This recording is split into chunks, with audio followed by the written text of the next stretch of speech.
I hate to say I told you so, but told you so.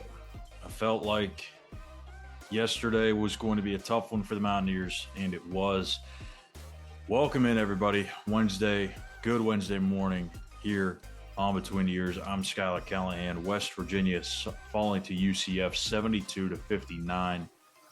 And after what was really a fun afternoon or evening last Saturday against Kansas, really provided some false hope, some false excitement around Morgantown and throughout the state. And I feel for the fans because you get that sliver of hope, right? You feel like, Jesse Edwards is about to come back. This is about to be the first time the full boat's together. The schedule's kind of lightening up here a little bit in the Big 12. And maybe there's a chance they can get on a run. Maybe. But then you have last night, and that's what sends us back to the reality. And the reality is this team's just not good. It's just not very good. And it's not their fault, obviously. They've got a lot of things that have went wrong for them this season. They've had a lot of things go against them. The eligibility issues, the suspension to Kirk Kriisa, a lot of things that were out of their control. So is this a different team if Kirk Kriisa, Raekwon Battle, Noah Farrakhan were ready to go, strapped up and ready to go game one compared to what they've had to go through? Yes, absolutely. Are they a team that's, let's say 19 games in, or are they going to have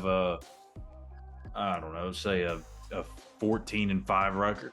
Probably not, but the record would probably be reversed. It'd probably be about 12-7 or 13-6 or somewhere in that range. You're not going to lose some of the games that they lost early on. But that's the issue, is that this team just hasn't had the amount of time together that they needed to be able to figure out things on both ends, particularly defensively, where they've struggled all year long. And they don't really know how to play together. They're trying to figure that out while playing in the damn toughest league in the country.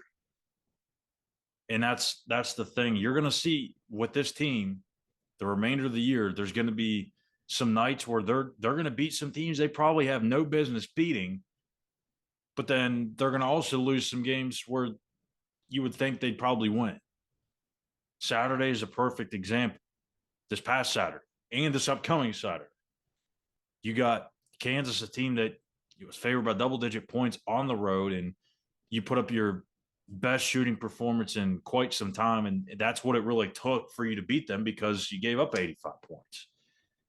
If you don't shoot the ball the way you did, or even if you shoot slightly worse than what you did, you lose that game because of the defense, because of the communication, because the knowing of what each guy is going to do on the floor with you. So then you have Saturday, this upcoming Saturday, against Oklahoma State, a team that has not won a Big 12 conference game yet. They were up by like 13 or 14 last night on TCU and lost. It's a game you should win. Whether you have Jesse Edwards or not, it's a game you absolutely should win, even if it's on the road. But then again, it's hard to tell with this team. It's really hard to tell. I've said before over the years, I've had a hard time, predicting what this team's going to do on a night-to-night basis. This team, it's almost impossible. You have no idea what's going to happen in terms of, I guess, what will happen at home. On the road's a little different story. It's a team that's really had some troubles on the road. They're 0-3 now in true road games. They're 0-6, I believe, in all games away from Morgantown. So that's counting the neutral games at Ohio State and the midseason tournaments. But I mean, last night is a perfect example of what I'm talking about on the defensive end. You get out rebounded 45-34, and I guess that's kind of expected because Ibrahima Diallo is a beast underneath, and Pat Sumnick can only do so much. And I get that he had the night that he did against Hunter Dickinson, but to ask him to do that 2 times in a row against a guy that's clearly bigger, longer, stronger than he is, it's a tall task. But as a team, there's ways you can kind of eliminate that. There's ways that you can take a guy like Ibrahima Diallo out of the game and away from the glass. There's ways to strategize that. And I'm sure Josh Schuyler tried to do that. It just wasn't executed. You look at fast break points, 24-6. That can't happen. Both teams had 11 turnovers in the game. One team had 6 fast break points, the other had 24. You got to stop the ball. Stop the ball, run the floor. Points in the paint. 26-16, which has been an issue all season long. It was even an issue in the Kansas game. But if you're going to have that happen, you can't give up 24 fast break points. You can't have both. If one of them happens, okay, fine, but you've got to be able to clamp down somewhere else. That to me was what the difference in last night's game was. So yes, 72 points doesn't look or sound like a lot, but when you dive into the numbers, there's some glaring issues there. So my thing is with this team is there's going to be a lot of ups and downs, and the fans are just going to have to understand that. Like I got a lot of questions in my mailbag on Saturday after the game against Kansas. You know, what does West Virginia got to do? X, Y, and Z to get to the NCAA tournament. And I didn't really want to go too deep into it because I already kind of knew it was not going to happen. You know, people were asking me, what do they got to do to get ranked? To get ranked? Hell, let's just talk about getting to 500 first before we talk about getting ranked. That's something that even if you won the rest of your games, I'm not even sure if that happens because of the resume.